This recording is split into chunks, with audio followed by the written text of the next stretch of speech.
L'Ascension, c'est aussi une église qui est enseignée. Parce que l'enseignement fait partie aussi de notre vie de foi.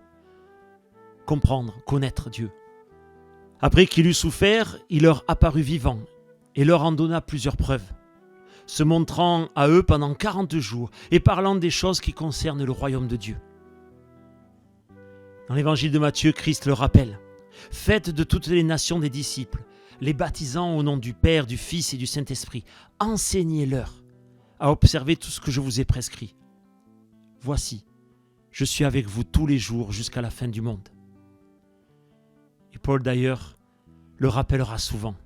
Je ne veux pas, frères, que vous soyez dans l'ignorance. Une église qui est enseignée. Je vous inviterai à la prière.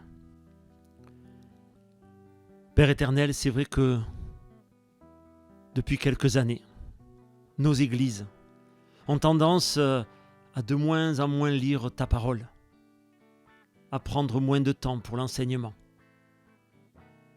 C'est lié à la fois à notre contexte culturel, à notre manière d'être, mais peut-être aussi à un relâchement spirituel. Alors Seigneur, que tu nous redonnes envie de redécouvrir encore et encore ta parole.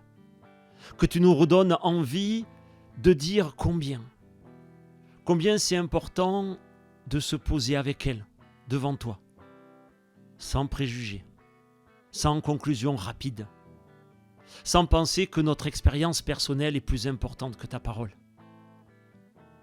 Père éternel, donne-nous l'envie d'être une église qui a envie d'être enseignée. Dans le nom de Jésus-Christ. Amen.